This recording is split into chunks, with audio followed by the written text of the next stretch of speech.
Hello mga Dabarkads! Alam mo ba dito sa Hong Kong Airport, meron ng contactless na convenience store. AI na AI ang dating. Naku, mawawala na tayo ng trabaho. Napakadali.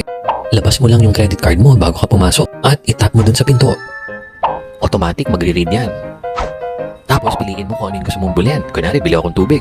Kuha ko ng 2. Lalabas ako. Alam na nung tindahan na kinuha ko 2 tubig. Paglabas mo dito, punta ka dito sa parang cashier na walang tao, AI lang. Enter mo yung last 4 digits ng credit card. Kasi nung pumasok ka, tinap mo na yung credit card mo eh.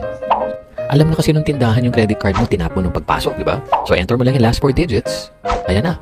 Alam na yung binili mo, 2 tubig. Okay, confirm. Print receipt. Tapos, wala na tayong trabaho. Kaya naman, mas paganda talaga pag e-wallet ang gagamitin mong pang top up ng SIM card mo. Pag sa e-wallet, may data bonus ka. Bili ka ng $98 na load, 110 makukuha mo. Pag nag-top up ka ng 49, 53 ang makukuha mo. Gamit ka ng Alipay, WeChat, Octopus, Credit Card, PayMe. Magagawa mo lang ito basta dumaan ka sa MySIM account app pag magta-top up ka. Bongga talaga pag e-wallet, kaya mag-e-wallet na kayo.